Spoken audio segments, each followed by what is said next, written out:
Se você fosse possuído por um demônio macabro, que infecta as pessoas através do trauma, e depois de alguns dias finalizaria você de uma forma horrenda, você acha que conseguiria sobreviver? Eu acho que não, mas com certeza deixar o like e se inscrever no canal aumentaria suas chances. Aqui é o Drake, e nesse vídeo do Derrotando Filmes, iremos acompanhar a cantora Sky tentando encontrar uma forma de sobreviver a essa entidade sedenta por sangue. E eu vou apontar os erros cometidos, o que você não deveria fazer, e te mostrar por que você não sobreviveria ao demônio sorridente em Sorria 2. Esse cara aqui está prestes a enlouquecer. E recapitulando, para o caso de vocês não se lembrarem, ou não terem assistido o vídeo que eu fiz do primeiro filme, o Joe é um policial que estava tentando ajudar a Rose a chegar até o fundo de uma conspiração gigantesca, onde várias pessoas estavam indo de base sozinhas, sem qualquer motivo aparente, e sem ligação entre as vítimas. E enquanto investigavam, eles descobriram que essas pessoas enlouqueceram, após presenciar uma morte tenebrosa das vítimas anteriores. E isso acontecia por causa de um demônio antigo que possui suas vítimas através do trauma, e a força aos poucos a ir ver-se no seu tempão. O problema é que ela sempre faz isso na frente de outras pessoas, para poder adquirir um novo hospedeiro.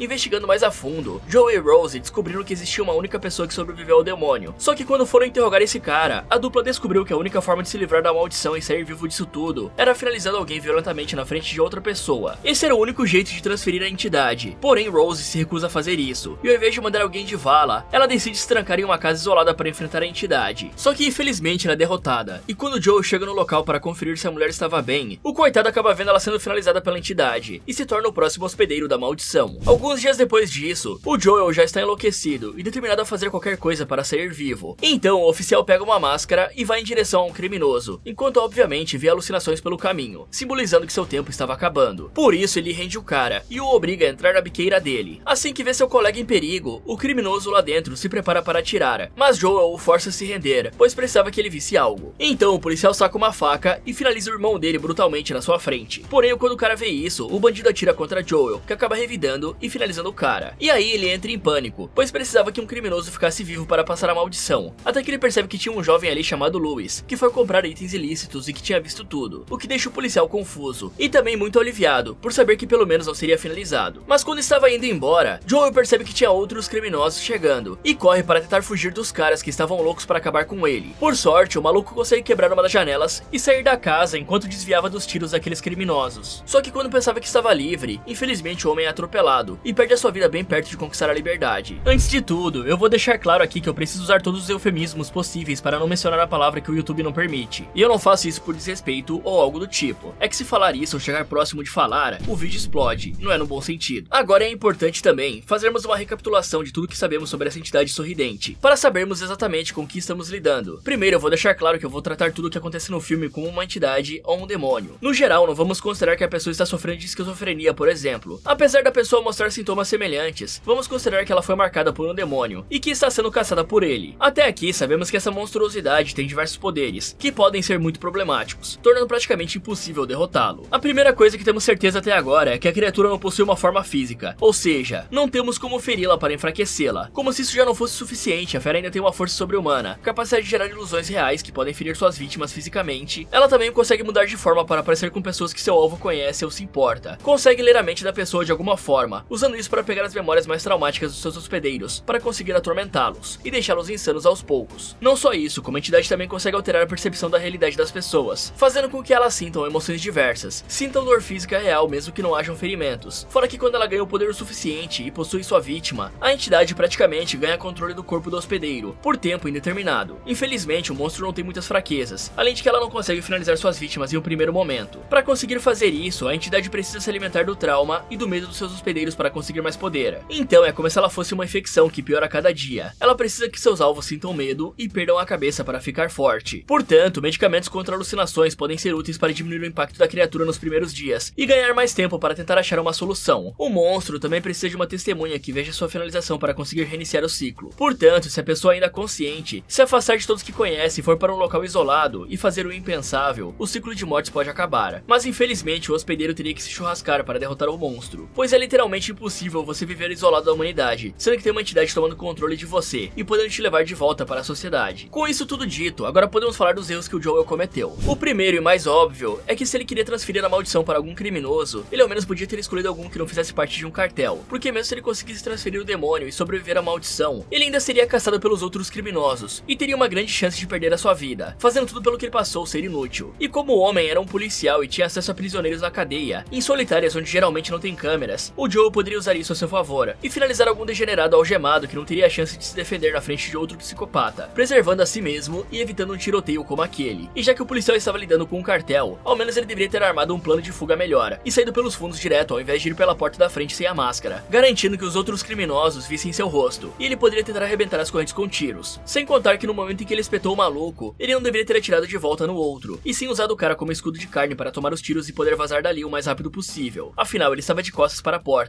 era só garantir a kill e correr pro carro. É claro que precisa ser muito sangue frio para encerrar a gameplay de outra pessoa, pois dificilmente você vai conseguir se safar disso por 7 dias, até a testemunha que viu o que você fez sentar no colo do demônio também. E para esse tipo de solução aqui, não tem como você executá-la assim que você fique carregando as consequências pelo resto da sua vida. E eu não vou sugerir como daria para fazer algo assim e escapar para não dar ideia para malucos, mas teria algumas formas, principalmente usando pessoas desconhecidas como Joel fez, mas a sua consciência com certeza iria pesar. Mas aí fica ao seu critério, né? Ficar 2/0 com a mente do Coringa ou 0/1 e encerrar o ciclo. Um tempo depois desse trágico acidente, conhecemos Sky, uma cantora e compositora extremamente famosa que tinha até mesmo ganhado um Grammy, mas que ficou um ano desaparecida depois de sofrer um acidente que feriu todo o seu corpo e finalizou um ator chamado Paul Hudson na sua frente. O mais traumático de tudo é que Paul era seu namorado na época, e a entrevistadora pergunta como foi a vida da cantora durante esse período. E Sky conta que estava muito pressionada por conta do sucesso repentino, e ao invés de pedir ajuda para alguém, ela preferiu afogar as mágoas em bebidas e tóxicos, piorando tudo ainda mais. Por isso, ela se desculpa com a sua equipe e seus fãs, e agradece pela nova chance de ser alguém melhor. Ao fim da entrevista, Sky vai até o lado de fora, onde encontra uma multidão gigantesca de fãs loucos para pegar um autógrafo. E mesmo tentando disfarçar, dava para perceber que a Sky não estava nem um pouco confortável com toda aquela tensão. E assim que entra no seu carro, ela bota os fones de ouvido, ignorando completamente as informações que seu assistente Joshua estava lhe passando sobre o seu crescimento nas redes sociais. Alguns dias se passam e vemos a jovem ensaiando a coreografia para seu próximo show. E apesar de executar os movimentos com maestria, as dores do acidente e das várias cirurgias ainda afetavam ela, deixando a Sky muito triste por já não ter a desenvoltura que tinha antes. Então ela vai para o seu camarim descansar, e com as dores aumentando e as cicatrizes por todo o seu corpo, a cantora começa a ceder e pega alguns comprimidos que tinha escondido na bolsa. Porém, quando alguém bate na porta, a moça se assusta e acaba derrubando os remédios no ralo. Sem graça, ela pede que a pessoa entre, e era sua mãe, Elizabeth. E vemos que essa mulher pressionava muito a sua filha para ser sempre a melhor, dizendo que ela deveria ser grata por essa nova chance e perdesse essa cara de tristeza, para que ninguém percebesse a sua insatisfação, deixando Sky ainda mais triste. E assim que entra no carro para ir embora, ela sente as dores piorando, e como não tinha mais remédios, a jovem decide mandar mensagem para alguém que com certeza tinha. Mais tarde, quando ela é deixada no hotel, Sky espera sua mãe ir embora e pede um táxi até a casa do seu amigo Louis. Mas quando chega na casa, o cara puxa sua amiga para dentro e ameaça ela com uma katana, perguntando que entidade queria dele. Por sorte, Sky consegue explicar que o seu amigo tinha lhe enviado uma mensagem deixando ela aparecer na casa. E ao checar o telefone, Louis fica confuso, pois ele não se lembrava de ter enviado aquilo. Com isso, ele se senta rindo, contando para sua amiga que estava vivendo uma parada bizarra, do nível de casa mal assombrada, e que por isso estava usando a espada, porque todo cuidado é pouco. Mas vendo que o cara estava maluco das ideias, Sky fala que iria embora, só que o homem não permite, implorando que ela ficasse, pois já não via alguém real há muito tempo, e diz que se a jovem esperasse, iria buscar seus remédios. O problema é que ficar perto de tantos tóxicos, misturado com um noticiário contando que Sky voltou para os holofotes após o acidente com seu namorado, fazem a jovem decidir ir embora. Mas quando ela ia se despedir do maluco, ele aparece gritando e olhando para o alto, perguntando como aquela coisa entrou na casa. Até que de repente ele cai no chão com a boca aberta, fazendo a Sky achar que ele estava tendo uma overdose. Porém, a gente sabe bem que isso é a entidade possuindo o corpo do cara, que logo levanta com um grande sorriso no rosto, deixando a cantora perturbada. Em seguida, o cara pega uma anilha, e digamos que ele está usando de uma outra maneira que não é a correta até não poder mais, bem na frente da Sky, que fica em choque chegando a vomitar. A moça até pensa em chamar as autoridades, mas desiste ao ver o tanto de pó de plim-plim-plim ali na mesa, pois sabia que iam achar que ela voltou a usar aquelas coisas, piorando ainda mais o trauma que a jovem sofreu. Bom galera, como eu disse antes, a entidade precisa de uma testemunha para transferir a maldição. Ela literalmente precisa que seu alvo assista a finalização e fique traumatizado para se transferir. Portanto, se Sky tivesse ido embora nas infinitas chances que ela teve para isso, já que deu para perceber que o Louis estava maluco, o cara quase finalizou ela com uma katana, né? Fora que a Sky com certeza deve ter dinheiro o suficiente para pagar uma consulta particular com algum médico, que daria o remédio que ela queria rapidamente, e que pudesse não só descobrir as causas da dor, como tratá-las efetivamente. E mesmo que ela tivesse o histórico devido ao que aconteceu, ela não poderia viver sem as medicações, e caso ela não tivesse acesso, com toda a grana que ela tem, era só acionar os advogados e processar o estado, afirmando que ela era uma cantora famosa, e não podia performar 100% por conta da sua dor, e precisava dos remédios controlados para superar isso. Além disso, é bem possível que se a Sky cobrisse os olhos, ela não fosse afetada pela maldição, já que a criatura precisa que seu hospedeiro veja o processo inteiro de finalização, antes de conseguir se alojar em sua mente. Sem contar que no momento que o cara pegou a anilha, ela poderia ter corrido assumindo que ele iria atacá-la. Afinal, quem é que só fica olhando quando pode estar correndo risco de vida? Quanto a Louis, como nós vimos anteriormente, Rose conseguiu conseguiu achar informações sobre a entidade com uma certa facilidade, e isso porque ela não tinha dinheiro para pagar um detetive particular ou um grupo de especialistas, o que não é o caso do Lewis, já que o cara vivia num apartamento bacana. Portanto, se o cara estivesse procurando direito ou contratado alguém que pudesse ajudá-lo, é bem possível que ele encontrasse uma forma de se livrar da maldição, tipo tentar as maneiras que eu já citei. Afinal, o cara é um distribuidor de paradinhas, gente boa ele não é. Fora que usar tóxicos durante a possessão não só piorou os sintomas de paranoia, ansiedade e alucinações, como ficou impossível ter uma reação rápida em uma batalha contra a criatura, como a que a Rose teve por exemplo, tornando ainda mais fácil de ser finalizado pelo monstro. Ainda em completo choque, Skye vai para casa e bebe o máximo que pode, tentando não pensar sobre o que acabou de acontecer. Porém, quando vai se deitar, ela percebe que não consegue ignorar aquilo, até que de repente ela começa a ouvir o som de carne se arrastando ao seu redor e vê Lewis lhe encarando na escuridão, mas quando acende a luz não encontra nada. O problema é que depois disso a moça não consegue dormir, e quando o dia seguinte chega, sua mãe percebe que a garota estava meio desligada da realidade e parecia cansada, sugerindo que ela pedisse desculpas e chamasse sua amiga Gemma para sair, pois as duas sempre se deram muito bem, e Skye era muito feliz ao lado dela. Porém, a cantora conta que depois de todo o mal que fez a Gemma, dificilmente ela aceitaria perdoá-la e voltar a ser sua amiga. Nesse momento, Darius, um dos assessores da famosa, chega cumprimentando a garota e puxando seu saco, apenas para dizer que conseguiu um ato de caridade para a cantora fazer, onde ela iria encontrar em maior parte crianças que eram fãs das suas músicas, e seria um evento beneficente totalmente discreto, sem câmeras ou paparazzis. E essa era uma ótima forma da moça se reconectar com seu público, então ela acaba aceitando. Em seguida, Skye vai para uma sessão de fotos, mas a cada flash da câmera, mais a sua cabeça começava a devorá-la com a culpa, até que ela pede uma pausa e vai para o seu camarim pesquisar se tinha DNA em vômito, por medo da polícia chegar até ela. A jovem estava tão assustada que até cogitou mandar uma mensagem para Gemma, porém ao abrir o chat vemos que a cantora tinha xingado a sua amiga de várias coisas, enquanto estava dopada, mas suas lembranças do passado são interrompidas, quando um número desconhecido envia uma mensagem, perguntando se ela esteve no apartamento do Lewis na noite anterior, o que faz a jovem começar a ter uma crise de ansiedade. E como se não pudesse piorar, quando ela olha para o espelho, Skye vê Lewis atrás dela, lhe encarando pelas costas, mas quando se vira, não enxerga ninguém ali, até que quando menos esperava, o espírito no reflexo puxa um sorriso em sua boca, fazendo a jovem ficar desesperada e gritar. Com o barulho, sua mãe entra no camarim junto com Joshua, tentando entender o que estava acontecendo, só que Skye mente que tinha visto uma aranha, e tenta mudar de assunto falando que não iria usar aquela roupa na sua grande estreia, pois não queria mostrar suas cicatrizes nojentas para o seu público. E mesmo com a sua mãe insistindo que não tinha nada demais nisso, a garota se recusa de todas as formas, mostrando o quanto tinha vergonha do seu corpo após o acidente. Mais tarde, Skye vai ensaiar e testar os equipamentos que seriam usados em seu grande show, que aconteceria em poucos dias, mas nada conseguiria distrair da culpa e do trauma que estavam correndo à sua mente aos poucos. Ok, como eu disse antes galera, a criatura precisa que a sua vítima sinta medo e perturbação para ela ganhar força, e quanto mais forte ela fica, piores e mais realistas as alucinações ficam. Portanto, o melhor jeito de lidar com a situação, mesmo que não seja algo que vai resolver tudo, seria permanecer calmo e tentar ser o mais racional possível, sempre se questionando o que era real ou não, e tentando ignorar ao máximo as visões para se manter sã, mesmo que você tenha que usar remédios para isso. A calma é necessária para discernir o que é real do que não é, e tentar ao máximo se manter bem para que a criatura não fique ainda mais poderosa, a ponto de conseguir te machucar. Outra coisa que daria certo é a mulher contratar alguém para pesquisar sobre a criatura e arrumar um jeito de ser colocada em coma induzido, já que dormindo não tem como a pessoa se ferir, ficar louca, ansiosa ou ter alucinações. Ou ela poderia pedir que alguém lhe prenda em um local seguro, de preferência totalmente imobilizada, para que ela não pudesse cometer nada contra si mesma. Talvez isso ajudasse a manter a criatura dentro dela contida, até que alguém conseguisse ajudá-la de alguma forma. E quem sabe se a pessoa conseguir resistir e ficar viva durante algum tempo, a entidade volte a perder suas forças, até que o hospedeiro recobre a consciência. Quanto ao DNA no vômito, pessoal, sim, o vômito pode conter DNA, que vem de células do corpo expelidas com conteúdo gástrico, incluindo células da mucosa da boca, do esôfago e do estômago, além da saliva. No entanto, a extração do DNA do vômito pode ser mais difícil do que outras amostras biológicas, pois ele é um material complexo e contém enzimas digestivas e ácidos que podem degradar o DNA. Mas com condições adequadas e com técnicas avançadas, é possível recuperar e analisar DNA em amostras de vômito para fins forenses. Só que tem uma coisa, a Skye não precisa se preocupar em ser acusada de uso de substâncias. Isso porque ela pode fazer diversos exames para comprovar que não usou nada dentro do último ano. E a polícia deve ter evidências o suficiente de que Lewis cabeceou a anilha sozinho. Portanto, não faz sentido que ela tenha tanto medo de ser ligada ao cara. E dificilmente a polícia conseguiria DNA dela daquela amostra do vômito. Então, de ambos os jeitos, a garota está segura. Fora que ocultar um corpo e não prestar socorro, isso sim é crime, e poderia acabar com a carreira dela. O restante é só a ansiedade falando mais alto na cabeça dela. Por fim, aquelas mensagens poderiam ser duas coisas. Ou ela já está alucinando com isso também, ou alguém chegou no apartamento do cara e pegou o contato dela. E isso seria inevitável, né? Afinal, ela foi a última a falar com o maluco. Porém, eu não acredito ser um detetive, pois as mensagens estão vindo de um número anônimo. O mínimo que a Skye poderia fazer era responder e ver no que isso poderia dar. No dia seguinte, Skye vai se encontrar com seus fãs, e vemos que apesar de tudo, ela trata muito bem as pessoas que gostam do seu trabalho, tirando fotos e trocando ideia com todos que foram vê-la, até que aparece um esquisitão pedindo que a cantora assine sua camisa com amor. E logo que ele vai tirar foto com a sua ídola, o cara começa a surtar, dizendo que conseguia ver o estado emocional dela e que juntos eles podiam ser felizes, tentando forçar um abraço. Porém, antes que a situação ficasse feia, os seguranças arrastam o homem para fora dali, mas isso não deixa a Sky mais confortável. E a sua mãe até aparece, perguntando se ela não gostaria de fazer uma pausa. Só que a cantora queria acabar com esse dia o mais rápido possível, então ela volta para o local pedindo que o próximo fã venha falar com ela. O problema é que a garotinha que se aproxima era completamente bizarra. Ela não dizia uma única palavra e apenas ficava encarando a cantora com um sorriso tenebroso no seu rosto, que lembrou a Sky do que aconteceu com o Louis. Então a cantora apenas assinou a blusa da menina, para que ela fosse embora o mais rápido possível dali. Depois desse longo dia, Sky vai para o seu apartamento descansar, mas ela não consegue tirar a mensagem que recebeu mais cedo da cabeça, que perguntava se ela foi até a casa do Louis. Então, corrida pela culpa e precisando de apoio, a moça decide engolir o seu orgulho e liga para Gemma. E ao contrário do que a Sky esperava, após cair na caixa de mensagens, sua amiga retorna, e a cantora pede desculpas por tudo que fez, e diz que gostaria de se redimir, pois estava passando por uma situação difícil, sentindo uma pressão absurda em relação a tudo, e que não tinha ninguém para falar sobre isso se não fosse a sua amiga, praticamente implorando para que a garota viesse até a sua casa para conversarem. Com pena de Sky, Gemma acaba aceitando, e diz que chegaria em 45 minutos. Enquanto isso, a Sky tenta se acalmar. Ela vai beber um pouco d'água e deixa a garrafa fora da geladeira para tomar uns goles depois. Em seguida, a moça vai até o seu piano com seu caderno de anotações, e começa a compor uma música para expressar todas as emoções negativas que estava sentindo no momento. Até que do nada, a garrafa que ela tinha deixado no balcão se quebra, fazendo a jovem ficar meio paranoica. Com isso, ela tranca a porta do apartamento e vai pegar uma vassoura para limpar a sujeira, até que nota a camisa daquele maluco no chão e percebe um rastro de roupas jogadas no chão, indicando que tinha um lunático pelado dentro da sua casa. Então ela avista um maluco no fim do corredor, e assim que o cara começa a correr em sua direção, a mulher foge até a porta, mas quando abre dá de cara com a Gemma, que fica confusa ao ver sua amiga naquele estado. E aí a Sky pega algo para se defender e começa a andar pelo apartamento procurando o psicopata que entrou ali, mas percebe que as roupas sumiram e que a garrafa estava intacta em cima do balcão, indicando que tudo aquilo foi uma alucinação bizarra, deixando a Sky ainda mais confusa. Ok galera, nesse tipo de evento seria de extrema importância ter uma segurança mais reforçada para a cantora, como detectores de metal próximo ao evento e um número maior de guardas para proteger a Sky caso acontecesse alguma coisa, ou até mesmo uma triagem para evitar esse tipo de doido. Isso porque esse maluco passou muito fácil pelos guarda-costas. Se ele tivesse uma faca ou uma arma, seria o fim da cantora. E galera, isso não é tão incomum quanto vocês pensam. Existe um caso de uma cantora chamada Christine Grimm, que ficou famosa após participar do The Voice nos Estados Unidos. Infelizmente, em 2016, quando ela foi fazer uma sessão de autógrafos com seus fãs, um maluco que era obcecado por ela entrou no local e finalizou a cantora, e ele mesmo também. Portanto, todo cuidado é pouco, ainda mais para alguém com tantos fãs como a Sky. Além disso, seria de extrema importância que ela fizesse uma pausa para se acalmar, pois quanto mais ansiosa a moça fica, mais fácil é para a criatura se aprofundar na sua mente, causando um estrago ainda maior em sua sanidade mental. E também seria muito bom que a cantora ligasse para a Gemma, já que ter alguém para se apoiar nesse momento não só ajuda a controlar mais a ansiedade, como também traz uma segurança maior para o indivíduo que está passando por isso, podendo ao menos reduzir a intensidade das alucinações. Além disso, eu pediria aquela foto com a garotinha, só para confirmar se eu estaria vendo coisas ou se realmente a garotinha era bizarra. E confirmando a história, ela deveria começar a tentar entender o que estava acontecendo, em vez de seguir com a sua vida normalmente. E por falar em segurança, a Sky sendo tão famosa, deveria ter uma casa um pouco mais segura, com alarmes para o caso de uma invasão, e guardas do lado de fora do apartamento, para evitar que algum fã maluco fosse até lá. E manter guarda-costas por perto é uma prática bem comum para os famosos, galera. Afinal de contas, existe muito fã maluco por aí, e tem diversos relatos de cantores, atores e até influencers sendo perseguidos por stalkers, e tendo suas casas invadidas por gente dodói da cabeça. Aliviada por sua amiga estar ali, a cantora lhe abraça pedindo desculpas por tudo que aconteceu entre elas, o que só deixa a Gemma ainda mais confusa com todo esse carinho repentino. Em seguida, a Sky pega a garrafa de água engolindo tudo, e quando a Gemma pergunta o porquê dela beber tanta água, sua amiga revela que isso era uma técnica que seu terapeuta lhe ensinou para se manter longe dos vícios. Toda vez que a Sky sentisse vontade de se embriagar ou ingerir algo a mais, ela deveria beber água, imaginando que estava consumindo a substância para aliviar seu cérebro. E aí ela abraça a Gemma novamente, chorando enquanto se desculpava por tudo. E vendo o estado em que sua amiga se encontrava, Gemma aceita ficar ali, perguntando o que estava acontecendo com ela. E então a cantora desaba, se sentando no chão e falando que não fazia ideia do que estava sentindo, pois 2 dias atrás, ela foi até o Lewis comprar um remédio para a dor, já que por causa dos abusos de substância que ela teve 1 ano atrás, nenhum médico prescreve nada forte o suficiente para aliviar suas dores nas costas, mesmo ela estando sóbria há 12 meses. E como se não fosse suficiente estar com dores insuportáveis, a jovem ainda viu Lewis bater as botas na sua frente com a anilha, e agora o via em todos os lugares, provavelmente pela culpa que estava sentindo. Só que o mais bizarro é que antes de jogar no Vasco, o cara estava completamente apavorado, com medo de alguma coisa. E aí a Sky pergunta para sua amiga se ela tinha feito algo de errado, mas a Gemma avisa que não, pois se a polícia ligasse a cantora à morte de um traficante, com certeza a carreira dela ia pro lixo. Então ela se oferece para passar a noite com a sua amiga para poder apoiá-la nesse momento tão difícil. Durante a noite, a Sky tem um pesadelo com o dia do acidente, quando acordou com a sua perna quase partida, toda arrebentada, e o seu namorado finalizado ao seu lado. Essa memória faz a cantora acordar desesperada no meio da noite, então ela se desculpa novamente com a Gemma, que estava deitada ao seu lado, dizendo que às vezes sentia que a sua mente era como um lugar muito barulhento em que ela estava presa, e que faria de tudo para poder cessar esse barulho. Porém, do nada, sua amiga diz que isso acontecia porque Sky era uma pessoa terrível, e quando ela olha para o lado, ela vê Gemma com aquele sorriso macabro no rosto, até que a entidade começa a deformar o rosto da jovem, assumindo a forma do trauma do acidente, e fazendo a cantora saltar da cama. Nesse momento, a verdadeira Gemma aparece, perguntando o que estava acontecendo. E o mais estranho de tudo isso é que Sky percebe que já era de dia, e que tinha se atrasado para o seu primeiro ensaio. Bom galera, batendo um papo com vocês mais sério aqui agora, e esquecendo que existe um demônio no filme, essa história toda que acompanhamos até aqui é claramente uma metáfora à depressão. E colocando isso no contexto do filme para fazer mais sentido, as pessoas ao redor da Sky deveriam notar os sinais de que a garota não está mentalmente bem. Até agora, do que podemos acompanhar da entidade, ela faz as pessoas ficarem mais agressivas e parecerem loucas para todos que estão ao seu redor, fazendo com que suas vítimas se isolem e sintam que não só ninguém acreditaria nelas, como também que estão sozinhas, encurralando elas até um colapso mental, que é algo necessário para um monstro possuí-las e poder finalizá-las. Portanto, se os familiares e amigos da jovem notassem os sinais, como a irritabilidade descontrolada, perda de interesse em coisas que a Sky gostava de fazer como cantar, as noites mal dormidas, cansaço e a jovem arrancar vários tufos de cabelo como forma de aliviar a dor emocional e mental que está sentindo, então, com o apoio de amigos e familiares e o descanso devido, a Sky começaria a se sentir menos desesperada, e com o tempo a força da entidade iria diminuir, sem contar que ela precisaria falar abertamente para a família como estava se sentindo, e eles também precisariam escutar ela. Caso os sinais de depressão não diminuíssem, eles poderiam internar a jovem e mantê-la longe de situações perigosas, e dos palcos até ela se recuperar, já que agora descobrimos que a entidade consegue se manifestar em sonhos, e até mesmo causar sensações no corpo do seu hospedeiro, já que Sky sentiu uma dor real na sua perna. Portanto, talvez nem sedando a pessoa ela estaria livre da tortura e influência da criatura, tornando ainda mais difícil salvá-la. Isso também mostra que a entidade está ainda mais poderosa do que na época em que possuiu a Rose. Enquanto se arrumava e brigava com a Gemma por não ter lhe acordado, a garota pergunta se sua amiga estava pronta para ir em uma turnê com ela, ou ao menos no ensaio daquela manhã, já que à noite faria um evento do Darius. Só que Gemma avisa que já tinham compromissos com outros amigos, o que deixa Sky muito irritada, demonstrando que ela não só se achava mais importante, como também não conseguia aceitar que Gemma era amiga de outras pessoas. Só que antes disso virar uma briga, Elizabeth chega ordenando que Sky vá se arrumar logo para o show. Então elas chegam atrasadas no local, então eles logo começam a ensaiar a música, e a cantora estava mandando muito bem na coreografia, só que ela sente a sua perna quebrar com uma fratura idêntica à do acidente, e cai no chão chorando de dor. Mas quando todos param para perguntar o que houve, ela percebe que não tinha ferimento nenhum. O problema é que a jovem começa a querer culpar um dos dançarinos, dizendo que caiu pois algum deles estava fora de posição, mas o produtor fala que não foi isso que aconteceu, deixando a mulher ainda mais enfurecida a ponto de sair do palco. Porém, como se não pudesse piorar, quando ela vai para o seu camarim, a jovem vê Joshua saindo de lá com um sorriso macabro na cara. Então, quando ela entra no camarim, a moça se depara com um local totalmente destruído, fazendo ela perder a cabeça a ponto de arrancar um tufo de cabelo, devido à raiva que estava sentindo. Fora de si, Sky sai gritando por Joshua nos corredores, chamando a atenção não só do rapaz como da sua mãe. E aí a Sky começa a xingar o Joshua de todas as formas que vocês possam imaginar, acusando de ter destruído suas coisas. Porém, o rapaz fala que nunca faria isso, e nem tinha qualquer motivo para querer prejudicar a pessoa que paga seu salário. Com isso, sua mãe leva a jovem até o camarim, pedindo que ela se acalme, e perguntando se Sky tinha voltado a usar aquelas paradinhas ilícitas. Mas a cantora garante que não, e diz que até faria um teste se fosse necessário para provar sua sobriedade. Nesse momento, ela percebe o quanto estava destruída, e começa a pensar em cancelar o evento que tinha combinado com Darius. Porém, mesmo vendo a situação da sua filha, Elizabeth a proíbe de cancelar o evento beneficente, pois isso iria arruinar sua fama pouco antes da turnê, botando ainda mais pressão sobre a jovem. Ok, isso tudo foi muito estranho, mas a Sky é bem esperta, e devia ter entendido nessa altura do campeonato que tem algo estranho acontecendo com ela. Afinal, todas as pessoas estranhas que lhe atacaram, ou até mesmo suas alucinações, envolvem esse sorriso bizarro no rosto dos outros. Então ela já deveria estar associando os sorrisos às suas alucinações, fora que deviam ter câmeras perto dos camarins. Então, se ela tivesse dúvidas ou quisesse de fato saber quem invadiu o local, ela podia pedir aos seguranças para analisarem as filmagens e avisarem a cantora quem foi o verdadeiro responsável por aquela bagunça. Quanto a Elizabeth, essa mulher definitivamente liga mais para a fama e a carreira da filha do que a vida dela em si. Isso porque a jovem não só está admitindo em alto e bom tom, com todas as letras, que não está bem, como qualquer um que olhe ou converse com a Sky perceberia nitidamente que ela está sucumbindo mentalmente. Fora que, diferente do que muitos pensam, a fama não é tão boa quanto parece, galera. Sim, tem muitas vantagens que vêm junto, mas muita gente não consegue lidar com isso muito bem, já que junto dela vem a perda de privacidade, com a sua vida se tornando pública e várias pessoas criticando constantemente e diariamente tudo que você faz, como também traz um certo isolamento, já que muitas pessoas ficam inseguras em quem podem confiar, sejam amigos ou parceiros românticos, porque gera aquela sensação de que todos estão com você apenas por interesse, tanto que muitos famosos se casam com outros famosos, justamente porque fica mais fácil confiar que aquela pessoa não está com você por puro interesse nos seus bens materiais. Um exemplo bem famoso disso, e com uma pessoa que atua na mesma área que a Sky, é o da cantora Britney Spears. Spears, que foi catapultada para a fama muito jovem, e com o tempo, a pressão e a constante vigilância da mídia afetaram sua saúde mental, tanto que em 2007, a Britney passou por uma série de crises públicas, incluindo um colapso mental que foi amplamente divulgado, mais ou menos o que está acontecendo com a Sky nesse momento. E uma coisa que anda acontecendo bastante com a Sky, e pode ser bem problemática, é a perda da consciência por alguns minutos ou horas, fazendo ela esquecer coisas que ela mesma possa ter feito, como quebrar o camarim inteiro. Por isso, ela deveria começar a usar algo para gravar ou monitorar onde ela está indo e o que estava fazendo, como uma pulseira que gravasse áudio e vídeo e não fosse muito fácil de tirar. E se a pulseira sumisse do seu braço, já seria um indício de que a entidade fez ela tirar para fazer algo suspeito, e que de fato não tinha sido outra pessoa. Pressionada por sua mãe, a cantora vai para o evento, mesmo sabendo que algo ruim poderia acontecer, já que a sua mente estava se quebrando aos poucos. E enquanto esperava para entrar no palco, ela envia uma mensagem para Gemma, até que ela recebe uma mensagem daquele número desconhecido, dizendo saber que Sky estava no apartamento do Lewis. Com isso, a mente da jovem quebra de vez, e como se não fosse suficiente, uma mosca fica pousando na sua cara, fazendo ela manchar o batom. Porém, antes que pudesse arrumar ou perceber, ela é chamada para o palco, e aparece fazendo todos perceberem que tem algo de errado com a moça. E aí a Sky lê o teleprompter, que falava sobre desejar boa sorte aos novos artistas. Porém, quando o aparelho para de passar o texto, a jovem começa a se sentir perdida e desconfortável com tantos olhares em cima dela. Então ela começa a fazer um improviso / desabafo pessoal, falando que a música e a fama representavam a esperança, mas também estragavam vidas, pois às vezes você fica esperando por ela, e acha que quando acontecer tudo vai melhorar, mas que a fama não conserta a pessoa quebrada que você é, só te piora, e que ela mesmo trocaria tudo isso por um único momento de felicidade. Nesse momento, o teleprompter volta a funcionar, e ela termina o discurso se preparando para apresentar o próximo convidado especial da noite. O problema é que estava escrito o nome do seu falecido namorado, o Paul Hudson, e como se não pudesse piorar, a mulher vê Paul no meio da plateia, andando em sua direção com um sorriso perturbador no rosto. Com isso, a cantora fecha os olhos para tentar se controlar e fazer a alucinação sumir, e uma idosa que estava no palco fica com dó e se aproxima para ajudar. Porém, Paul aparece ensanguentado do lado da cantora, fazendo-a derrubar a idosa do palco e deixar todos os convidados assustados. Graças a essa confusão, os organizadores do evento chamam Elizabeth e sua equipe no local para brigarem com eles por terem deixado a Sky se apresentar naquele estado. Em paralelo, vemos a jovem em sua casa, tentando se recuperar do que acabou de acontecer,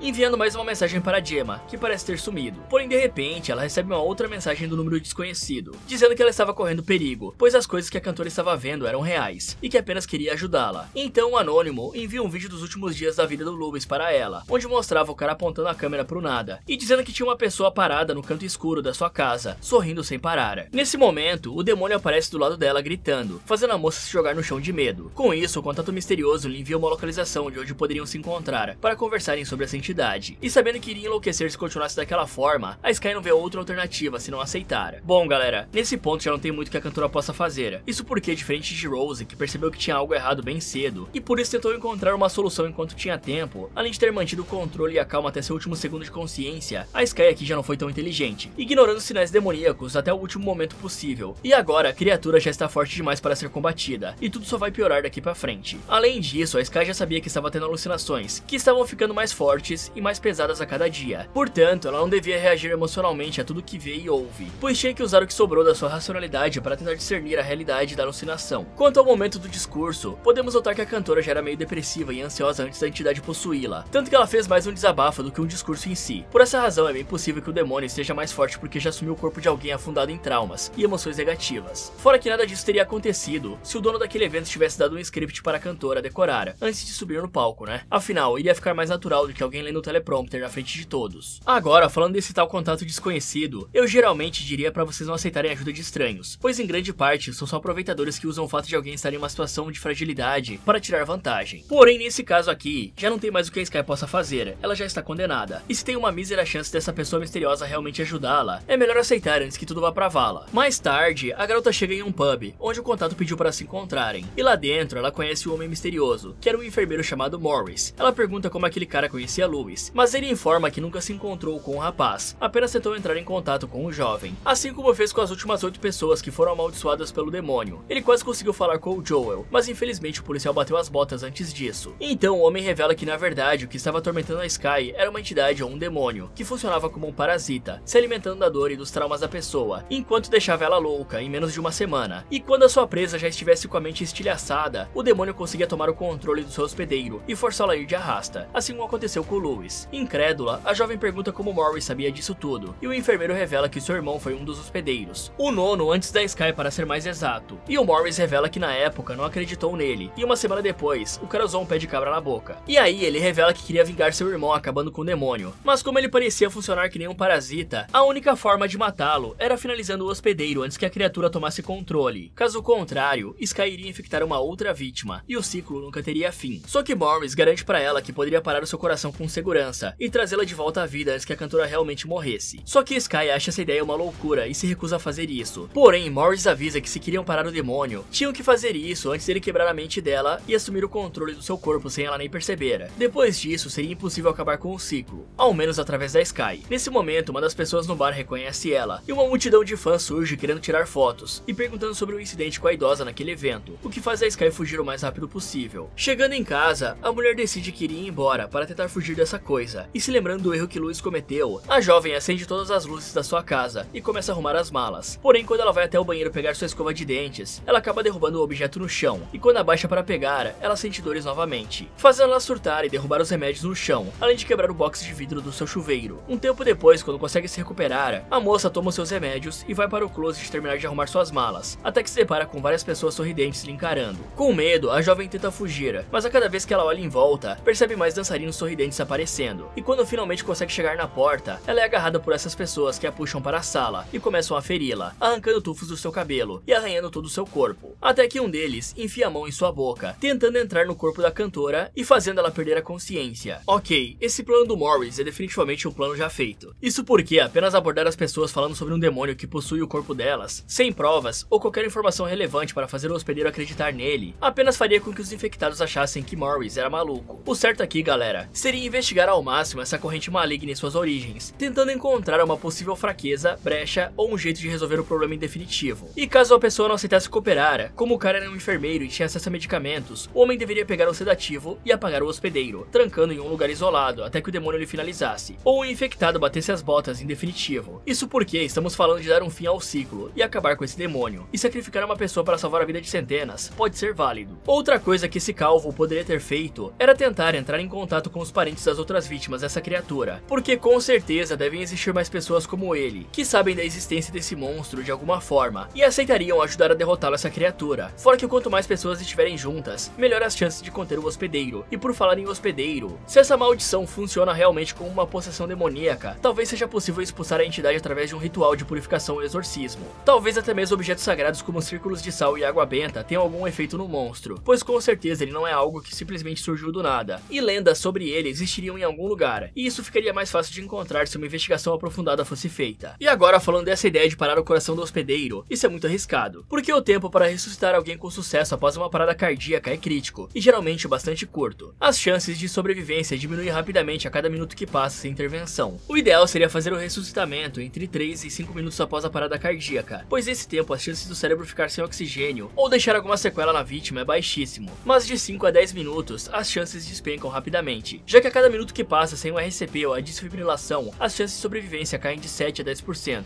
e significa que após 10 minutos, a chance de sobreviver sem a ressuscitação já é muito baixa, especialmente sem sequelas neurológicas, já que de 4 a 6 minutos, o cérebro já começa a sofrer danos por conta da falta de oxigênio. Porém, em alguns casos de parada cardíaca em ambientes muito frios, como afogamento em água gelada, o metabolismo do corpo pode desacelerar a ponto de proteger o cérebro, aumentando o tempo de sobrevivência sem danos. Nesses casos, as pessoas podem ser ressuscitadas com sucesso após períodos maiores de parada cardíaca, mas com o Morris sozinho para fazer tudo isso, é praticamente impossível que a Sky sobreviva ao procedimento, sem contar que a entidade que está alojada nela simplesmente pode cagar alguma regra dela mesma e pular pro cara. Afinal, a gente não sabe de todos os poderes dessa entidade, e até agora ela é bem poderosa. Enquanto estava apagada, Sky se lembra do dia em que o acidente aconteceu, mostrando que naquele momento, tanto ela quanto Paul estavam se entupindo de pó de pim-pim-pim, que não só deixa as pessoas agitadas, como também faz ambos ficarem muito agressivos, xingando e dizendo que se odeiam. Porém, no meio da briga, Sky perde a cabeça e começa a bater em seu namorado, se jogando em cima do volante, o que acaba fazendo Paul perder o controle do carro, fazendo um salto de fé em 4 rodas. Com isso, a cantora acorda em um hospital, ao lado da sua mãe e de Joshua, que diz ter trazido um moletom para sua chefe se aquecer. E aí, Elizabeth pede para o cara sair, para avisar aos médicos que ela acordou, pois queria conversar com a sua filha a sós. Então, Elizabeth conta ter encontrado ela inconsciente. Porém, apesar do ferimento na cabeça e da falta de cabelo, sua mãe diz que encomendou uma peruca para disfarçar e uma maquiagem para esconder o ferimento no rosto, e que limpou a agenda da filha para que ela pudesse descansar um dia, pois amanhã seria o pré-show. Então, a cantora revela que não se sentia bem para continuar a turnê e que queria cancelar para tentar se cuidar, já que tinha algo muito louco acontecendo com ela. Porém, a sua mãe se recusa a deixar a Sky pôr um fim na turnê, a não ser que seja para se internar internar em uma clínica de reabilitação, pois eles investiram milhões nesse evento, e depois de tudo que aconteceu, se isso fosse cancelado, a carreira da jovem iria acabar, já que não haveria outra segunda chance. Com isso, a jovem fala que sua mãe só se importava com a carreira e o dinheiro, tratando a moça como um brinquedo de dar corda. Isso é o suficiente para Elizabeth surtar, dizendo que largou toda a sua vida apenas para cuidar da carreira da sua filha, mas tudo que Sky retribuía era fazer sua mãe viver um inferno diferente todos os dias. Portanto, se a cantora quisesse desistir, tudo bem, já que todos esperavam isso dela. Ao ouvir isso, Sky diz que apenas queria ver sua mãe tentando viver um dia na sua mente. Só que nesse momento, a entidade aparece possuindo o corpo da Elizabeth e dizendo que já provou como é estar na mente dela. Em seguida, a criatura quebra o espelho na frente da jovem e pergunta o que a Sky estava fazendo com a sua mãe. Em seguida, a entidade finaliza a Elizabeth na frente da garota, fazendo a jovem arrancar a agulha do seu braço e correr até a porta com medo de ser a próxima. O problema é que quando estava prestes a sair, Sky nota que estava segurando o caco de vidro nas suas mãos e estava coberta com o sangue da sua mãe, pois foi ela quem finalizou a mulher. Isso faz com que a Sky entre em choque. Ela até pensa que tudo era uma ilusão e tenta fechar os olhos para aquilo sumir. Porém, quando percebe que agora aquela era sua realidade, Sky perde a cabeça e decide que precisava fugir dali. O problema é que Joshua aparece na porta, só que a garota mente que estava se trocando e pede para o rapaz pegar um refrigerante para ela, assim ganhando um tempo para cobrir o corpo de Elizabeth e limpar o sangue em seu rosto para não levantar suspeitas. Bom, se Elizabeth tem tanta certeza de que Sky estava se drogando novamente, ela apenas precisava pedir alguns exames para ter certeza de que sua filha estava limpa. Elas já estão no hospital, né? Isso não seria difícil. E com os exames feitos e descartando a possibilidade dos tóxicos, ficaria claro que o problema da cantora era na mente. E talvez se a mãe dela internasse a jovem antes do demônio assumir o controle por completo, os médicos talvez conseguissem sedar a jovem, ou até mesmo colocá-la em uma clínica psiquiátrica e em uma sala livre de objetos que ajudassem o demônio a conseguir o que quer. Mas agora já foi tudo pro brejo, né? Aparentemente, a criatura já tem um poder o suficiente para usar o hospedeiro e fazê-lo finalizar outra pessoa. Portanto, agora o infectado não representa apenas perigo para si mesmo, mas também para qualquer um que esteja ao seu redor. Ou seja, o hospedeiro deve ser contido imediatamente, mesmo que isso signifique finalizá-lo. Pois além de propagar o ciclo, ele ainda pode acabar tirando outras vidas no processo. E falando em tirar outras vidas, ainda tinha uma forma da Sky conseguir sobreviver. Se ela tivesse deixado Joshua entrar e finalizado o serviço com a Elizabeth na frente dele, a garota ainda seria presa, mas ao menos sairia viva e passaria a maldição para outra pessoa. Afinal, a Elizabeth já não iria conseguir sobreviver de qualquer forma. Fora que devido aos comportamentos recentes da jovem, talvez ela conseguisse alegar insanidade no tribunal e ir para uma instituição para tratar a saúde mental da cantora, já que ela não estava das melhores. Mas digamos que ela precisava conhecer esse conceito para fazer isso, o que no caso ela não tinha ideia. Sem contar o peso que ela carregaria de ter finalizado a própria mãe. Mas agora o que resta é ela tocar um alarme de incêndio para criar uma bagunça no hospital e fugir dali. Depois de pegar o moletom, Sky sai do quarto e corre até a saída, mas vê que tinha uma multidão de pessoas. Porém, quando estava quase chegando na porta sem ser notada, ela infelizmente dá de cara com o Joshua, que nota o sangue e chama os médicos, achando que ele era da sua chefe. Com isso, um segurança se aproxima para ver o que estava acontecendo, e a cantora se joga em cima dele se fazendo de vítima, apenas para roubar a sua arma. Com isso em mãos, ela pede que todos se afastem, até que Dario se aproxima, pedindo para ela se acalmar e pensar em sua turnê que estava prestes a começar. Só que a jovem não estava nem aí, e pede que a turnê se exploda, fugindo do hospital na sequência. Do lado de fora, ela acaba pisando em alguns cacos de vidro na rua, já que estava descalça, mas quando acha que suas chances de escapar acabaram, a jovem percebe que Gemma tinha vindo lhe visitar. Com isso, Sky pergunta onde estava o carro da garota, mas ela revela que veio de carona com o motorista dela. Então, Sky saca a arma e rouba o carro do motorista. Porém, vendo que sua amiga nitidamente não estava bem, Gemma pede para dirigir, pois queria ajudá-la. Imediatamente, ela sai dali, e a cantora manda uma mensagem para o Morris no carro, enquanto a Gemma tenta entender o que estava acontecendo com a Sky. Porém, quando a cantora iria explicar, o telefone dela começa a tocar com a Gemma ligando. Com medo do que iria acontecer, Sky atende, e sua amiga fala que achou estranho ela lhe chamar depois de tudo que aconteceu, pois não sabia se queria perdoá-la. Nesse momento, Sky pergunta se Gemma dormiu na sua casa esses dias, e ela diz que não. Por isso, não sabia o porquê de todas aquelas mensagens estranhas. Com isso, a jovem olha para o lado e começa a chorar, percebendo que esse tempo inteiro ela foi enganada pelo demônio. Porém, esse ódio lhe dá força para lutar mais um pouco. Então a jovem fecha os olhos e consegue recuperar o controle do seu corpo. Com isso, a moça dirige o mais rápido possível até Morris, que fica assustado ao ver o estado da Sky. Porém, como tinha um pouco tempo, ele explica que teve que alugar um restaurante abandonado para fazerem o procedimento, pois era o único local que tinha um freezer grande o suficiente, já que precisavam abaixar a temperatura dela para o mínimo possível, porque o plano consistia em injetar nela uma droga que faria seu coração parar em 30 segundos após a aplicação. Só que o cérebro não conseguia ficar de 3 a 5 minutos sem graves consequências ou sequelas, mas com o corpo em baixa temperatura, essa minutagem sobe para quase 10 minutos, dando tempo suficiente para o demônio morrer dentro dela, e Morris conseguir reanimá-la. E aí ele coloca um bloco de cimento na porta porque ela não abria por dentro, então se fechasse, os dois estariam ferrados. Em seguida, Sky se deita na mesa e fica aguardando o início do procedimento, mas do nada, Morris sai do freezer e fecha a porta deixando a moça sozinha. Com isso, a ansiedade começa a tomar conta dela novamente, e o demônio volta a receber força, fazendo a Sky ver a versão dela que sofreu o acidente anos atrás. Essa versão cai em cima da jovem derrubando ela da maca, e começa começa a atacar a cantora, jogando ela de um lado pro outro como se fosse uma boneca. Mas quando estava prestes a finalizar a jovem, Sky reúne forças para lutar, arrancando os dedos do demônio no dente e se injetando com o próprio negócio para matar aquilo, mesmo que isso significasse deixar de existir. Só que quando pensava que tinha vencido, a criatura começa a rir e revela que nada disso era real, pois quem estava no controle esse tempo todo, desde o hospital, era a criatura. Com isso, a Sky desperta no palco do seu show, percebendo que sua mãe estava viva, e se tocando que o tempo inteiro, esse era o plano do demônio sorridente, infectar o máximo de pessoas possíveis através do show da Sky. Então a criatura aparece sorrindo no palco, e de uma forma bizarra possui a garota por completo, que se levanta do chão com um sorriso macabro, e na frente de todos, a criatura acaba com a vida da cantora, cravando o microfone no olho dela, e traumatizando diversos hospedeiros, se partindo em 1000 pedaços. Bom, esse final aqui é praticamente o mesmo final de verdade do desafio. Pra falar a verdade, o demônio é praticamente igual, né galera? Só que não tem a parte dos desafios, e aqui é completamente impossível sobreviver, né? Porque aparentemente o demônio conseguiu força suficiente para aprisionar seu hospedeiro dentro da própria mente, sem que ele note que tem algo de errado. Isso tudo enquanto controla a pessoa para fazer suas vontades, deixando muito complicado diferenciar o que é real do que não é. Então a única forma de derrotar a criatura seria um sacrifício para o bem maior. E eu estou falando sobre o filme em YouTube, ou finalizando uma pessoa aleatória com outra assistindo e continuando o ciclo. Porém, se você escolher essa última opção, mesmo que sobreviva a maldição, sua vida estaria arruinada. Fora que o monstro faz com que aos poucos você se afaste de todos ao seu redor, ou faça com que eles pensem que você é maluco, tornando quase impossível conseguir ajuda externa. Mas é interessante notar uma coisa, provavelmente a entidade criou esse mundo dos sonhos para impedir que suas vítimas lutem contra ela. Isso deve ter acontecido depois do monstro quase ter sido derrotado pela Rose, mostrando que até o demônio aprende algo com as suas vítimas, e que a luta de Rose realmente teve um impacto na mente da criatura, fazendo com que ela não dê mais chances para suas vítimas revidarem. E agora que ela se espalhou para várias pessoas, isso pode acabar virando um tipo de epidemia, e quem sabe surge alguém inteligente o suficiente para rastrear a origem da criatura e acabar com ela, já que existe a possibilidade dela enfraquecer por ter se espalhado para tantas pessoas. E isso aqui pode fazer com que a entidade seja finalizada. Porém, isso provavelmente ficará para outro filme.